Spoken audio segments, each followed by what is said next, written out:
रूस के राष्ट्रपति व्लादिमीर पुतिन के नोवगोरोद स्थित आवास पर 28 दिसंबर की रात को यूक्रेनी ड्रोन से बड़ा हमला करने का दावा किया गया, जिससे रूस और यूक्रेन के बीच तनातनी बढ़ती नजर आ रही है। यूक्रेन की चुनौती के बीच रूस ने इस हमले के कथित सबूत पेश किए हैं। रूसी रक्षा मंत्रालय ने बुधवार को एक वीडियो जारी किया, जिसमें बर्फ से ढके इलाके में एक क्षतिग्रस्त ड्रोन का मलबा दिख रहा है। इसके अलावा मंत्रालय ने यूक्रेन से छोड़े गए लंबी दूरी के ड्रोन के रूट का मैप भी जारी किया है। रूस ने 91 ड्रोन से हमले का आरोप लगाया था।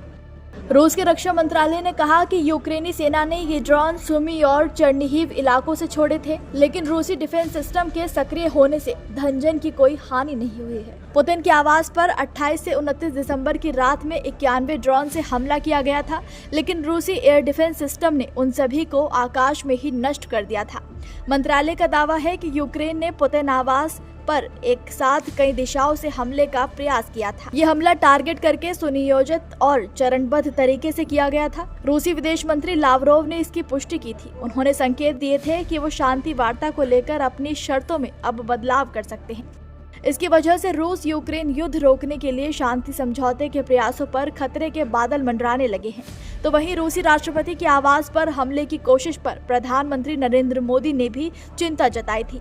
पीएम मोदी ने ट्वीट करते हुए लिखा था, रूसी संघ के राष्ट्रपति के आवास पर हमले की खबरों से हम बेहद चिंतित हैं। चल रहे राजनयिक प्रयास शत्रुता को समाप्त करने और शांति प्राप्त करने का सबसे कारगर मार्ग है। हम सभी संबंधित पक्षों से आग्रह करते हैं कि वो इन प्रयासों पर ध्यान केंद्रित रखें और ऐसे किसी भी कार्य से बचें जो इन्हें कमजोर कर सकता है। अमेरिका के राष्ट्रपति डोनाल्ड ट्रंप ने भी इस पर अपनी प्रतिक्रिया देते हुए कहा था कि मुझे राष्ट्रपति पुतिन ने फोन पर इस हमले की जानकारी दी है और मैं इससे बहुत नाराज हूं। ये ऐसे हमले करने का समय नहीं है।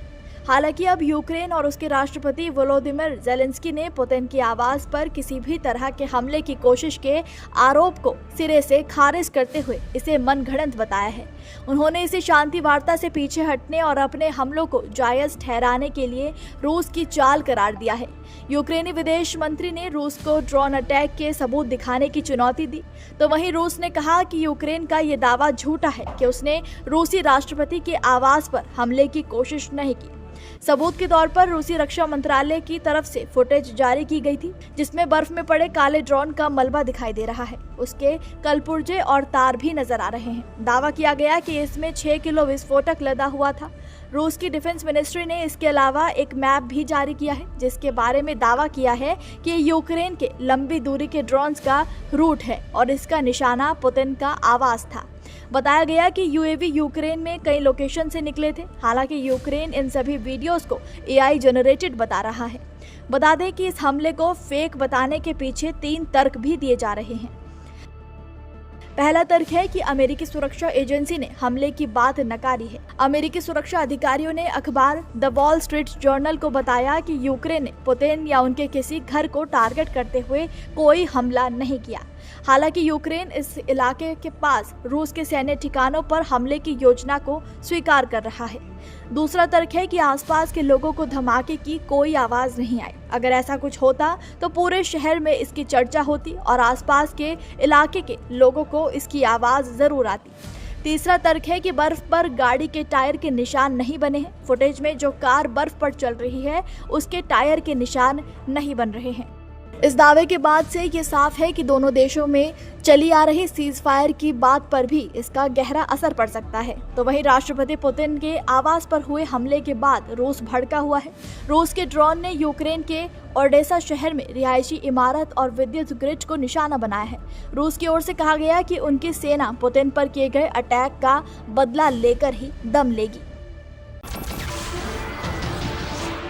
नमस्कार, मैं हूं मानक गुप्ता। अगर आपको हमारा ये वीडियो पसंद आया हो तो इसे लाइक और शेयर जरूर करें और हाँ, हमें सब्सक्राइब और फॉलो करना ना भूलें ताकि आप देश और दुनिया की कोई खबर मिस ना करें। तो जुड़े रहिए हमारे साथ और देखते रहिए न्यूज़ 24।